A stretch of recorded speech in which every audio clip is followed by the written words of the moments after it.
way people are so excited by the notion that there could be a national chain that would be mindful, meaning generally organic, healthy, clean, like you say, some local.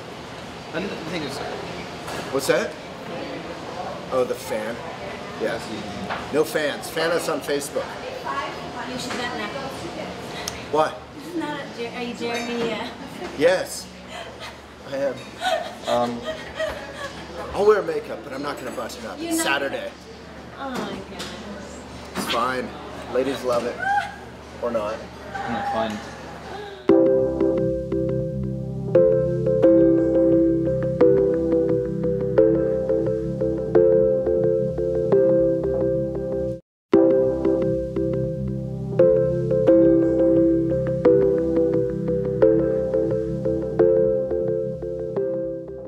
So let's just start from the top. So I'm here with Hugo Matheson, who's, what are you, the co-founder?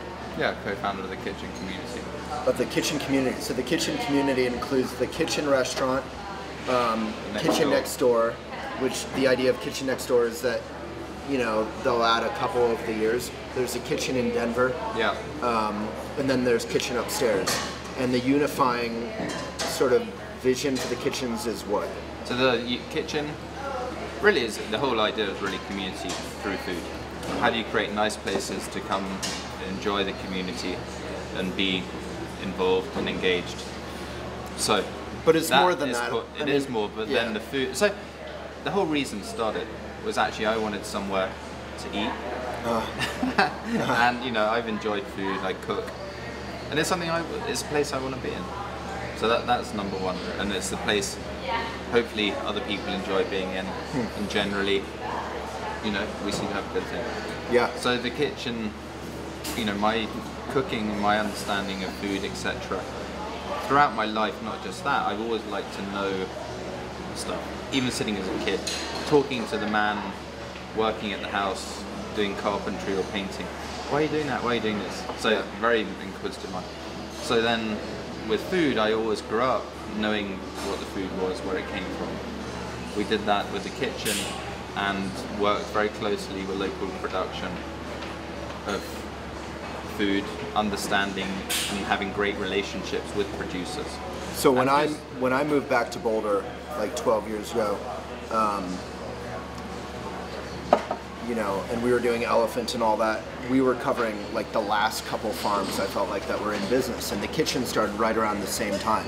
And there was this general sense that farms were almost like old school and they were leaving Boulder, they couldn't make money. And to give the kitchen proper credit, I think you guys were the first who really said we're gonna actively support kitchens or farms beyond just buying their stuff, but actually like tell them they have like with Cure, what you did with Cure. We spent a long time building a relationship with Cure. You know, Anne was a great person, and you know, the first time I went there, it was a challenge. You know, somebody said, "Who wants to deal with this guy?" And it was on Cure Farm at the time. This was an old farm Anne worked on, and she said, "Oh, okay." It was the Naropa one. Yeah. It was what was it called? Hedgerow. That was another story. Yep. But anyway, so we built these relationships, and it's been amazing over the year, and we try and make a commitment to producers and farmers, and we can change our business financially very easily, but we spend time at the kitchen working on these relationships and making sure, you know, example, Wisdom Farm chicken juicer, really great family, brilliant. It's, you know, it's a struggle always. Does it work? Is it the right thing to be doing? It is the right thing to be doing. Is there a financial consequence to it? Yeah, there is. You know, because it costs you more, you mean? Yeah, I could switch to a mainstream organic chicken or all natural chicken just in the kitchen, Denver, and save a salary, $35,000 a year in cost. And we would probably not lose business because of that. Right. That's amazing. People would say, well, it's still organic or natural, so it's fine. So we spent time, and we spent 3 months schizophrenically thinking and going, should we be doing this, should we be doing it? Right. And then we come back round and go, no, these are our values. We believe in it, so we stick to it. So that's the kitchen. It's easy to do it. There's a price point. It's a different experience. So then we have the kitchen next door. The kitchen next door. It's, some people call it the ugly red-headed stepchild or something. Right. You know, Right. it's like, get over it. It's a different restaurant. It's a different idea. It's clean, natural food, but it has to be a business. And you know, 80% of our produce is organic. All the meats we source carefully. The fish we source carefully. All the salmon is wild coho salmon. All the sockeye salmon, sorry, you know, the pollock we use for the fish and chips, we source through Seed to Table. And again, that's us putting faith in a company like Seed to Table that they're doing the right thing. But I mean, one interesting thing we were talking about yesterday is that it's hard to distinguish an interview like this from an interview we could do with 80 other restaurants.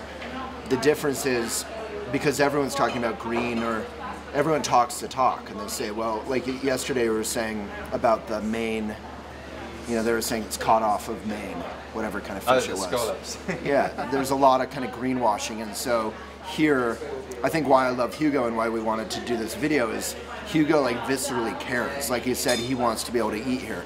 So the idea with next door is that it's not all local, it's just more affordable, organic, healthy, but not local necessarily. It's not necessarily local. You know, a lot of the beers are, things like that. So there's local industries And here. what do you do with the keg stuff? That's interesting.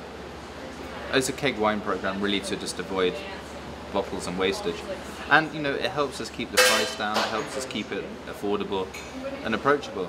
And it's fun because like, I want Stella on tap. I love Stella or Heineken. Right. Big commercial beers. But you imagine a nice cold one of those on the right day. Right. Brilliant. Yeah. But you know, none of the guys here will let me do that. They have now come up with a solution to approach a local brewery to brew a beer for us that's going to satisfy my need. And it could just be Hugo's tap in the corner. Right. But there was a lot of people here last night, and I was talking to them, and they say, yeah, no, I love all the local beers and things, but sometimes I just want like a lemonade beer that you can drink 3 of them after a hot day and enjoy the day. That's why I like Sunshine Wheat from New Belgium. I like sit on the patio at Sherpa's I put a lemon on it and it's super light. A lot of these local beers we were saying yesterday are like 10% alcohol. You have like this much, and you're, not in my case because I have amazing tolerance, I can just handle it all night long, but you fall asleep. So we have a big dilemma. Our dilemma is, can we switch from an all-natural chicken, which is good, it's the chicken you're going to go and buy at Whole Foods, but is it possible to step up to an organic chicken sandwich, but then we have to look at the price. Yeah. So then, because one of the big goals is to really keep this affordable as possible. And yeah, I understand affordable is a different scale. It's relative, Yeah. Well, So I think that's an interesting thing to me yesterday, because basically I came to Hugo, more or less. We came together because there's some sort of confusion or doubt out there. Like the next door is selling out, it's using Shamrock or big distributors. And I was saying, you know, I want to feel, I'm like you, I eat at the kitchen all the time, and I want to feel good about where I'm eating. And you were saying that what you're doing can also hopefully change the big boys like Shamrock or Cisco. What they have changed, they're changing the whole time.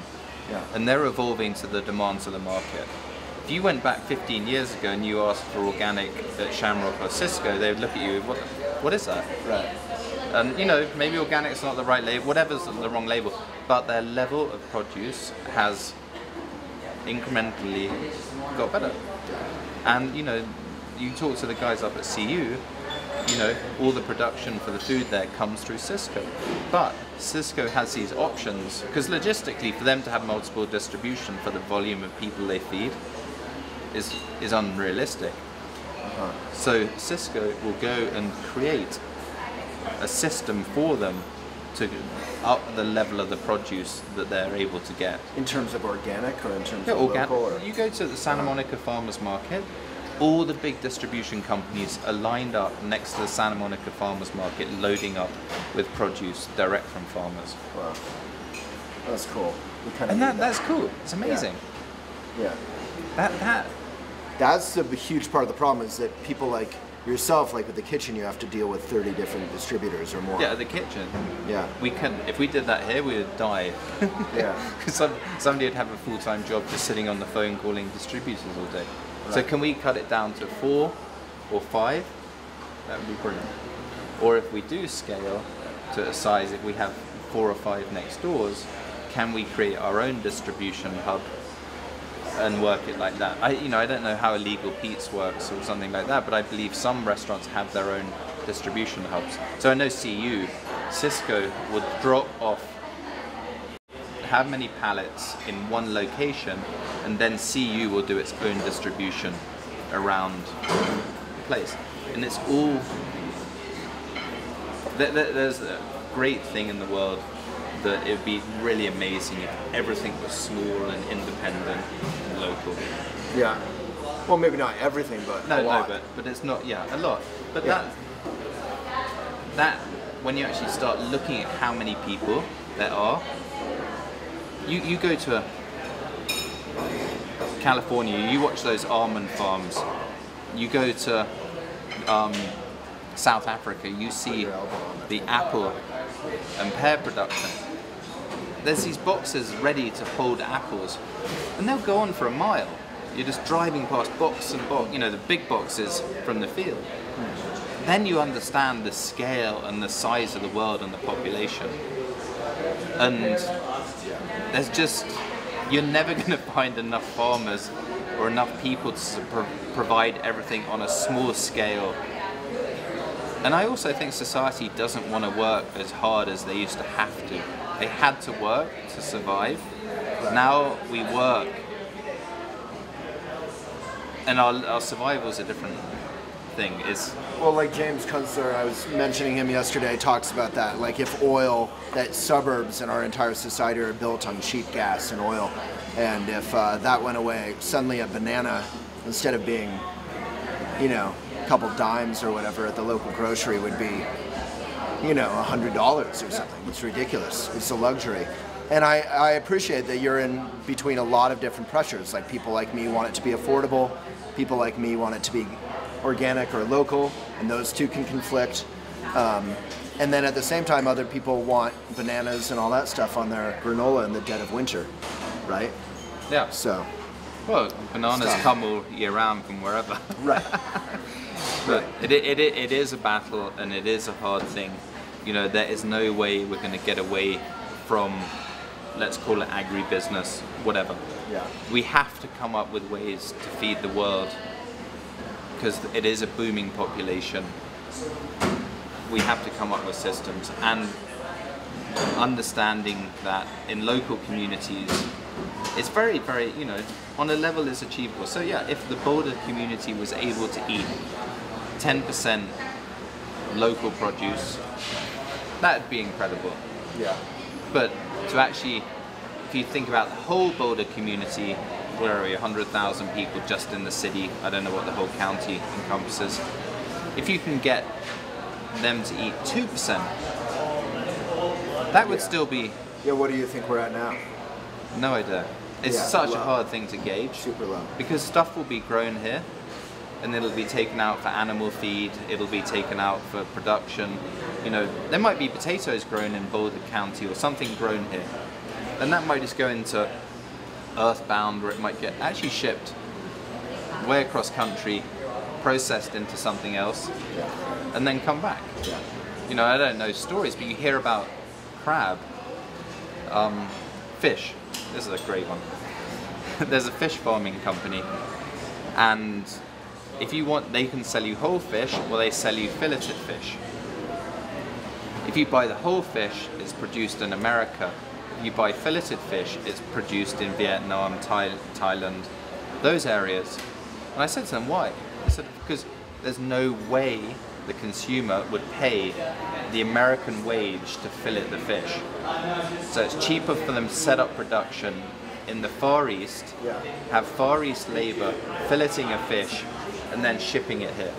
Freezing it and flying it or shipping. They don't freeze it. It's all, you know, everything's so quick. Wow. You know, well, it's only a 17-hour plane ride. Right. It's probably It's got to fresher. be a stinky boat. You know. Yeah. No, I mean, that was a revelation a few years ago. We were doing an article on sustainable fish and sushi, and I was at one of my favorite sushi places, and they were talking about how they would catch whatever it was off of the coast of California, and then I think they did freeze it, and then they would ship it back to Japan where they would fillet it or whatever, Yeah. and then they would fly it back in styrofoam things with dry ice. Yeah. And you couldn't get less efficient from an environmental point of view. No, it's insanity. Yeah. But It's you also insanity. have to look at, like, meat production. Yeah. Forget where the cow is. The cow is the least important thing. The most important thing is the feed, because it takes 10 pounds of grain to complete a cow. Unless we all eat grass-fed, then is there enough grass actually to feed production? Probably not. So, 10 pounds of grain has to be grown to create 1 pound of beef. So you either ship 10 pounds of grain from 5,000 miles to get 1 pound of beef grown locally, or you ship 1 pound of beef 5,000 miles from where Yeah. the feed is grown. So you're saying it's the least important thing in terms of, resources and oil and gas. You and just all have that. to think about it. You Yeah. say, okay, well, this is local beef. Yeah. The beef is the irrelevant thing. It's what did that What created animal the beef. grow? Yeah. And Yeah. usually it's grain that's shipped a few thousand miles. You do find production where the farmers grow their own feed and do everything. But it's hard to find those because most people have changed their systems. Well, I think we've probably could go on we only with have that. 2 YouTube viewers who are willing to watch 45 minutes of this. But interestingly, it is complex. We could talk for 3 hours about this kind of thing. And I appreciate your taking the time and caring. Certainly, like, the elephant ethos is to the mindful life. So you care about everything you consume and everything you buy, and you try and just be careful. You don't try and be perfect. You try and enjoy life.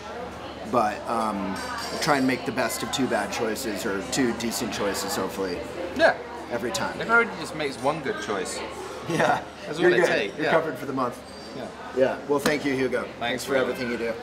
Yeah, and if you love the kitchen, get the word out, because it would help. Thanks, man. So what this is we're trying to the steaks here. So the burger is all from Cobestein, single ranch origin. What? That's a local. It's local in the fact it's just across the border, northern Colorado, Wyoming. So Dave, who helps us with meats, is based in Greeley. Innovative meats, very small production. Mainly what he does is he processes kill and personal meat. So people have to own a few cows for their own consumption. He'll bring them in, slaughter them, butcher them, chop them up, and they'll take them home and put them in the freezer. And Greeley is, of course, famous for like Food Inc. and all that. Yeah, That's where they it's not kill all the cows, Greeley right? exactly, is it? It's What's that? Dave's Dave is in Evans. Evans. Right, so So it's the the- southeast yeah. suburb of Greeley, I think. Don't get me in trouble with Greeleyites. We love Greeley, except for on the days when their smell comes down here. It's pretty nasty. But what the difference with it, what we do here, is he takes the animal, they kill it, remove everything, skin it, and then they'll hang it for 3 weeks, which is never done because the yield. To drain the blood, or what is that? You're gonna like it. I'm vegan, so It basically helps tenderize, no idea. and it'll also intensify the flavor. So a lot of meat, water. So the water evaporates. You end up with a more flavorful cut of meat. Was that one tasty? So that's the whole idea of We dry just did a aging. little tasting behind So the camera. there'll always be these arguments. Big corporations will always argue wet aging is just as efficient, just as good.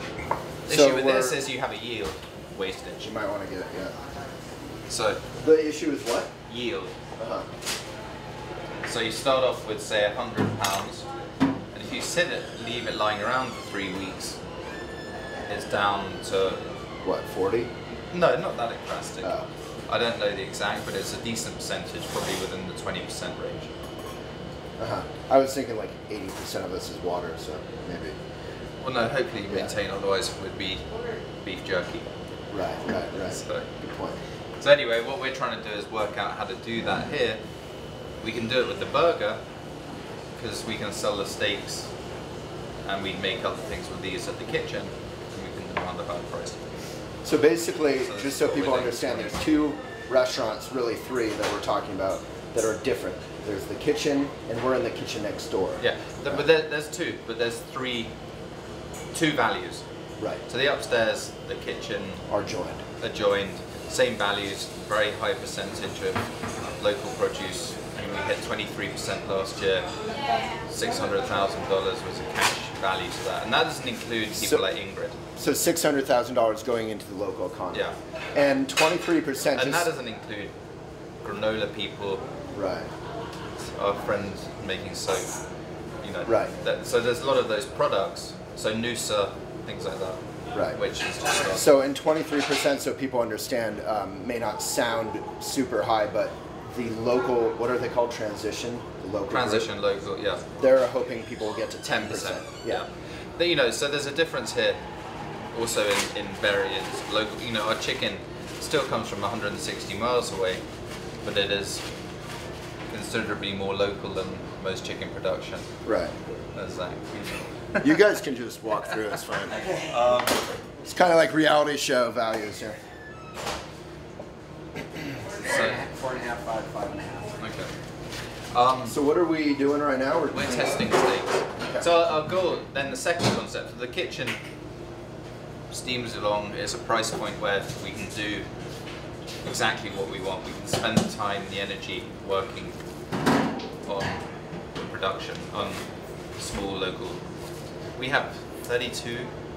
We did, I don't know exactly at the moment. Or how many now? Vendors? Yeah. Yeah, it's about 30. 32 vendors just for food at the kitchen. Oh, so that's like imagine- a sorrowful laugh, meaning like you're coordinating 32 Yeah. different So- farmers and vendors. And so most restaurants obviously go through Cisco or Shamrock or 1 or 2 vendors, or I don't know. Yeah, there's probably plenty of places where they have one vendor. Yeah. And then, you know, probably an average restaurant probably runs on 3 vendors. One largish, one fish, and maybe a meat. Because they're just separate. What about industries. bread? Isn't bread Most local people usually? bread. No. No. Most people, so a company like La Brea, which was Nancy Silverstone, her bakery in California, huge now, distributed throughout Cisco, Shamrock with the La Brea logo on it. Some of it comes in par baked, people finish it, etc., etc. But on the whole, bread is generally not local. There aren't that many bakeries. Yeah, I always assumed You know. incorrectly, obviously, that bread would be baked locally. I has to be can fresh. think of what 3, 4 bakeries: Denver Bread, Golden. What is the one? Great in Harvest, Great Harvest. Aston Baking Company. You know, then Udi's and things, but you know, then Rudy's, you know, they're much more about the wholesale distribution through Rudy's, yeah. Yeah, They're natural. huge. Yeah. Yeah. Cool. So and then the goal, so then over the next door, it's a very different concept. Dream, local farm to table. The reality is our average ticket, including alcohol, is $15. Here at next door. Yeah. Uh-huh. So that's a very different idea. So the goal here, take, let's say 30% of that is alcohol. So you're down $4, you're down around $11 average ticket for food. That's not a lot of money. So our goal here is how do we maintain an organic, natural, so produce, let's hit 80% organic produce. But it might be through earthbound, what are the other? So what you're saying is basically with next door, because it's a low price point, super low. Yeah. It's trying to be like a pub. That was the original idea. Right? Yeah, and we still use craft breweries. It's a community pub. It's where somebody can come and have a, you know, gather, hang out with friends, not break the bank, Right. and use it on a regular basis. So And here that- the emphasis is organic. We went into the cooler, Yeah. or whatever it is, yesterday. What is it called? That was a spot check. A Yeah, walk-in, I know. a walk-in refrigerator, and you know, it's I all. walked through just to check my own story before I Yeah. took him in there. Yeah. I was quite happy. no, Oh, thank yeah. God. It's Yeah, you hit a few things. Yeah. But yeah, and that's got. But you know, one of the exciting things is that if we can grow this, and if we have 4 of these in the area, you know, then we can look at our own distribution and set up a place and say, okay, we can take arugula from here, here, and here, and just then distribute it ourselves. You're talking about So- if next door grows. Yeah. Yeah. So then when we actually start growing, we can actually start working, we have more power to do that. So the big issue will then be,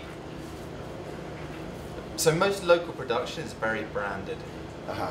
So the value becomes, it's Cure Farm, it's Abundance, or it's You're talking Red about Wagon. great local farms here Yeah, in people Colorado. want Yeah. to have that label on the menu, Red Wagon Farm. Yeah. So that's not going to work here. What it can work, Because of price point. well, because the logistics are always changing, the menu and things like that. Right. But if we can go to them and say, okay, you know, we can take this, this, and this, and we centralize it in a distribution that we own, Uh-huh. and then just distribute it around next doors, then that could be an exciting possibility. So the dream or the goal for next door, which you're starting to do this year, right, is to have kitchen next doors all over the country or in a couple different cities at Yeah, least to start. let's start. Yeah, in one step Denver- at a time. Denver and let's start around. But you're looking here. at Chicago and stuff, right? Aren't you?